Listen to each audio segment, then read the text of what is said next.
Assalamualaikum warahmatullahi wabarakatuh. Perkenalkan, nama saya Dinda Purwinda. Di sini kami akan menjelaskan mengenai riset operasi pada perusahaan tempe yang terdiri 10 area keputusan manajemen operasi. Yang pertama yaitu desain barang dan jasa, kedua manajemen kualitas, ketiga desain proses dan kapasitas, keempat strategi lokasi, kelima strategi tata ruang, keenam desain pekerjaan dan SDM, ketujuh manajemen rantai pasokan, 8 manajemen persediaan, 9 penjadwalan, dan terakhir pemeliharaan. Selanjutnya, di sini ada 10 area keputusan dalam manajemen operasional. Yang pertama, di sini ada desain barang dan jasa, di mana desain dan barang jasa ini merupakan hal yang paling utama yang harus dilakukan oleh suatu perusahaan sebelum dan juga setelah dalam menciptakan suatu produknya. Nah, perusahaan dan produk yang kami wawancarai dan kami teliti yaitu perusahaan produk tempe. Nah, karena perusahaan produk tempe yang kami wawancarai tidak memiliki desain dan desainnya, maka kami memberikan saran berupa inovasi desainnya sebagai berikut ini. Yang pertama di sini pasti ada bacaan produknya yaitu tempe dengan nama yang punya perusahaan tempenya yaitu ada tempe asli Haji Sukri. Lalu ada tahun berdirinya. Nah, setelah itu ada komposisinya juga. Lalu ada alamat perusahaan produksinya dan yang terakhir di sini ada media sosialnya. Nah, ini akan mempermudah untuk proses pemesanan order atau pemesanan melalui Instagram dan pemesanan melalui WhatsApp. Dan yang kedua, di sini ada manajemen kualitas, di mana manajemen kualitas pada produk tempe yang kami teliti, kualitasnya itu baik dan mempunyai ciri khas tersendiri.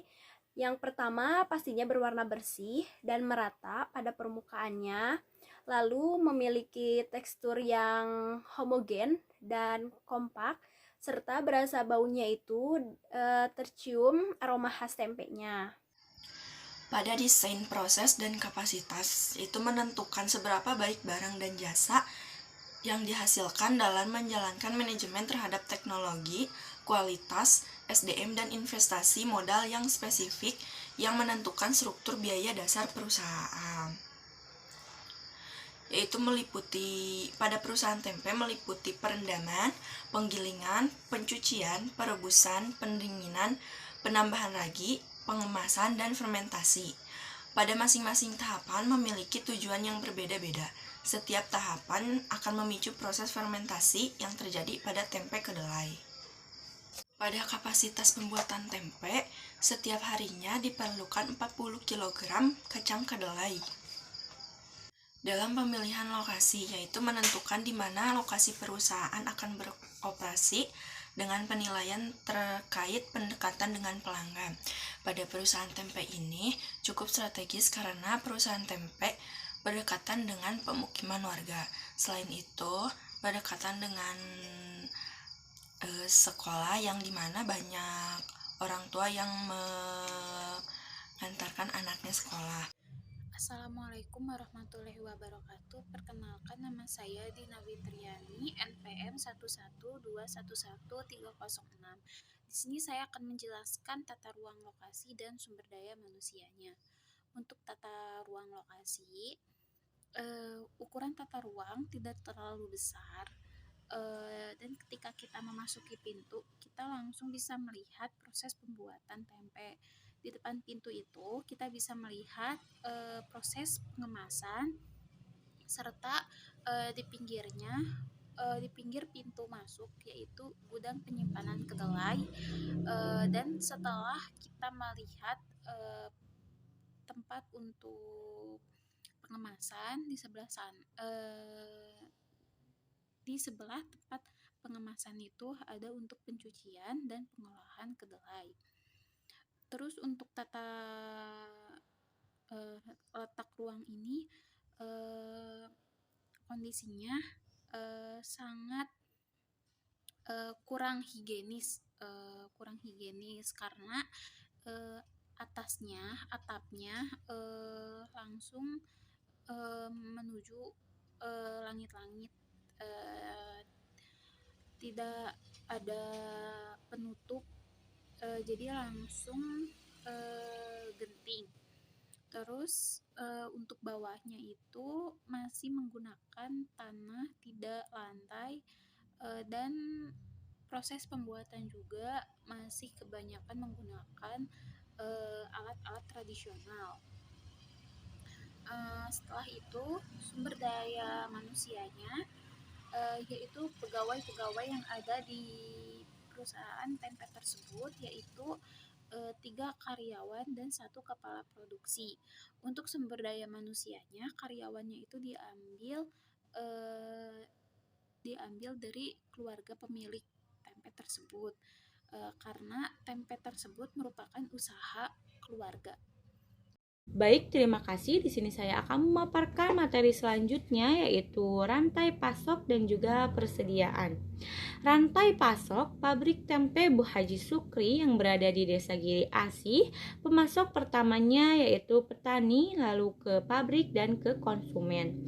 Dilihat dari yang saya sebutkan barusan, kenapa sih Bu Haji Sukri itu memilih dari petani langsung? Nah, di sini ada beberapa alasan kenapa Bu Haji Sukri memilih dari petani langsung. Alasan pertama, dari segi kualitas dari petani tentunya sudah terjamin dan pastinya si kacang kedelainya fresh. Alasan kedua itu karena dari segi harganya relatif lebih murah kalau misalkan kita membeli kacang kedelai langsung dari petani. Setelah kita dari petani itu kita diolah di pabrik lalu kita berikan ke konsumen. Selanjutnya di sini ada persediaan. Untuk melakukan produksi, pabrik tempe harus menyediakan kacang kedelai sebanyak 40 kg per hari. Pabrik tempe mempunyai stok kacang kedelai 40 kg per hari yang ditaruh di gudang juga. Stok persediaan tersebut untuk proses produksi selama 1 hari. Selain persediaan pada gudang, pabrik tempe memiliki stok setengah jadi pada proses perendaman sebanyak 40 kg kacang kedelai dan proses fermentasi kacang yang telah diproduksi sebanyak 250 pieces tempe besar dan 500 pieces tempe kecil untuk dipasarkan keesokan harinya. Berkaitan dengan jumlah persediaan dari setiap barang yang harus dimiliki, pabrik tempe melakukan pembelanjaan kedelai setiap hari untuk memenuhi kebutuhan produksi sebanyak 40 kg kacang kedelai per harinya. Hai semuanya, saya Sinta Rusdiani. Di sini aku mau memaparkan mengenai penjadwalan dan pemeliharaan UMKM tempe Bu Haji Sukri. Nah, yang pertama yang akan saya paparkan yaitu mengenai penjadwalannya, di mana penjadwalan ini tuh merupakan salah satu kegiatan yang sangat-sangat penting dalam penentuan waktu. Karena ini bisa mengatur dari proses-proses pekerjaannya supaya berjalan lancar dan tepat waktu juga. Nah, pekerjaan ini dimulai dari pukul 7 sampai dengan selesai. Karena waktunya tuh gak tentu, karena di akhir merupakan waktu di mana kita mengirim tempe ini tuh ke pasar.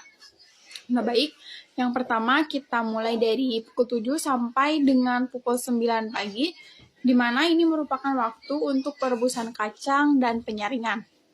Lalu dilanjut pada pukul 9 sampai dengan pukul 10 siang, ini merupakan proses penggilingan. Lalu disambung pada pukul 10 hingga pukul 11 siang, ini adalah waktu di mana proses penyaringan kulit kacang dan pembilasan. Lalu pukul 11 hingga pukul setengah 12, itu adalah waktu untuk pemberian ragi. Lalu di setengah 12 hingga setengah 1, itu merupakan waktu istirahat karyawan, juga waktu di mana kita mengeringkan kacangnya. Lalu pukul setengah 1 hingga pukul setengah 3 sore, ini di mana waktu untuk pengemasan, pencetakan, dan menyusun kacang di tempat yang sudah disediakan.